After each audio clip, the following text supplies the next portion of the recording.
dosages accordingly. Oftentimes, most times, you will have dramatic reductions in painkillers. You'll have dramatic reductions in anxiety medications, things of that nature. But if you don't say anything to the healthcare provider and you keep your same dosages, you do run a risk of having a fairly important and potentially catastrophic interaction. So if you want to break it down further, if you guys want to get really crazy, Dr. Juflis will come up here and talk all about it. Cytochrome P450, if you want to Google it, it'll take you down, even just the Wikipedia page does a pretty good job of taking you down how those drugs are metabolized and how you can really get interesting. You can have stuff work way too good, way too good. And it's a lot of drugs. It's not just the grapefruit guys. I mean, it can be non-steroidals. I mean, there's a huge list of them. But nobody really knows at what level that happens. You know, if you're taking 10 milligrams of CBD versus 100 milligrams, there's nothing in the literature that says, you know, where that's going to happen, since we're all, it reacts so much differently with different people. So, but it can be non-steroidal. I mean, the list is huge. You know, even if your doctor says doesn't mention the grapefruit thing, it can be almost everything you're taking, because they go through the same metabolic processes in the liver, and CBD can affect that process. So it's very important. I think that's the main thing you guys have to worry about in consult with your doctor. Yes. Yeah, you can find all the drugs that are metabolized by the cytochrome P450 enzyme. It's out there on the internet. You can see it. It's a big long list.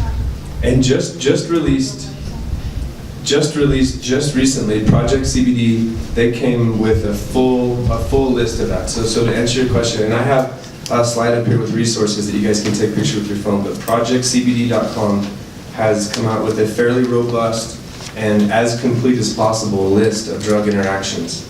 Projectcbd.com is a borderline, it's supposedly not biased, but it's certainly biased towards CBD, you can imagine. But it's the biggest collection of scholarly articles that you'll find. It will save you a tremendous amount of time to start at projectcbd.com and follow the links for the specific, whether it's drug interactions or whether it's in treating certain afflictions that you're curious about. So they've done a very good job of gathering those links.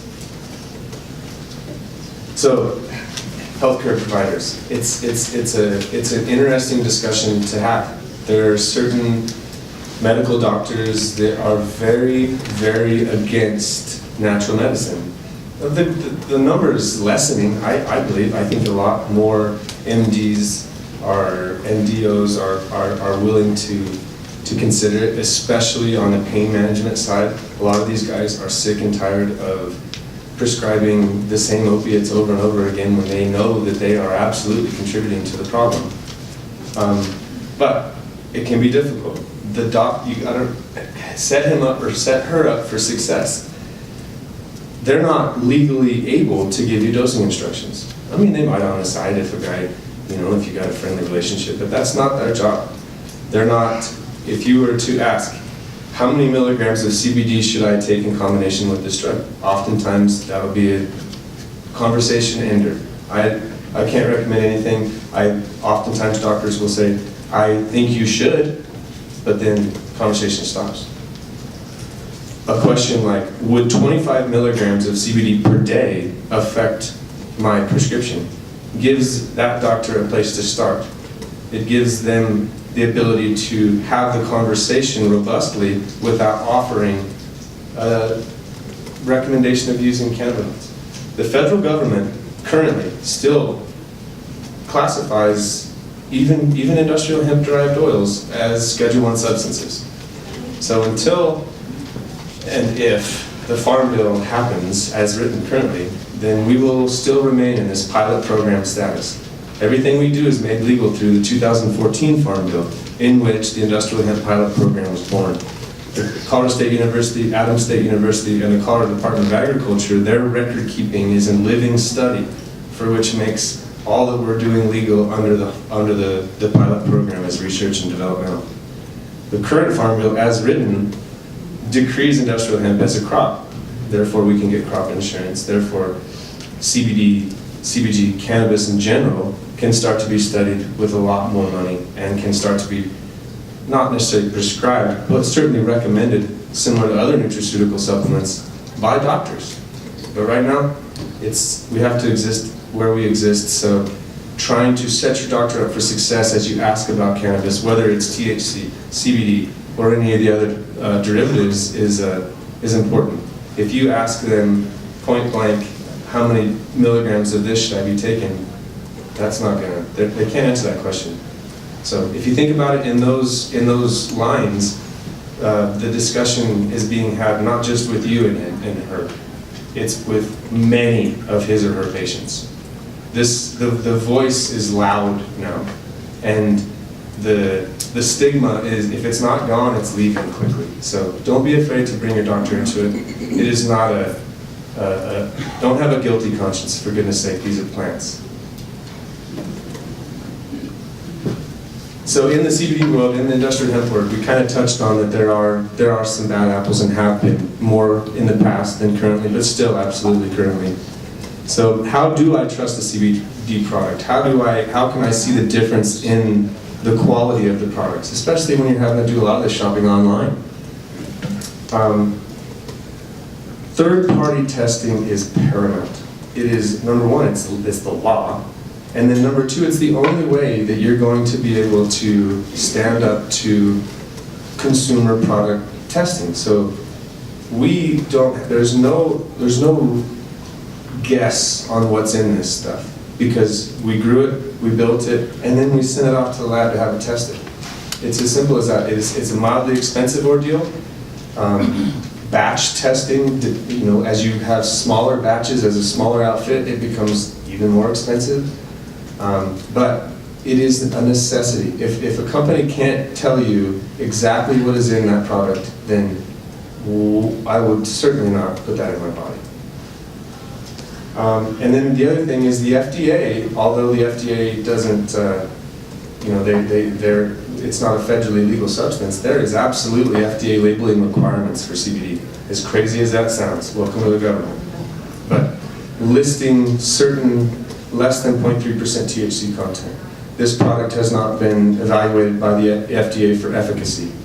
Looking for those things on the label indicates that that company has evolved or grown up to the point to where they're paying attention and they're playing by the rules. They have hired an FDA consultant to go over the label. They have gone down the extra effort road to make sure that they are as compliant as can be. So looking for, even though oftentimes in the nutritional facts table, there will be no daily dosage recommended, the fact that you have that nutritional facts table on your label indicates that you have a level of care above and beyond the cottage food industry. The cottage food industry is the scary part about CBD right now. A lot of guys are misusing the cottage food industry in order to make CBD infused products that then they sell, saying that they do so under a $5,000 a year minimum. And that's not where we want to be if we're going to have consistency and transparency to our customers. So, and I don't want to spend a ton, I'm not up here to sell products, I'm trying to educate you guys, and I don't want to make it a big infomercial, but to go back on where we feel that we have differentiated ourselves is in that farm-to-table aspect, in the idea that we don't purchase our derivatives, we don't purchase our cannabinoids, we grow them. We know exactly which fields we're going to use for our own stuff. We grow way, way, way more hemp than we can use ourselves, so we do sell to the industry, different derivatives, different flowers, different varietals. However, the stuff that we use for our products is pigeonholed, it's known. We know which ones we're going to use because it's consistent to the last year's crop, consistent in its certificate of analysis year to year. And that's difficult. It's very difficult to, especially the minor cannabinoids. They can really change depending on chemistry. But we also gladly lay down for regulation as much as possible. So we do have our commercial food manufacturing license. We do have 13 different Colorado Department of Agriculture registrations.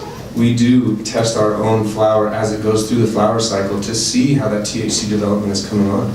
As crazy as it is, as a CBD farmer, I have to be more cognizant of THC because of the fact that they make me destroy the entire crop if it goes over 0.3%.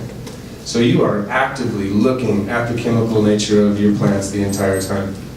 And then we pick the extraction process for which we're going to use in the product. There's many different levels and layers of extraction.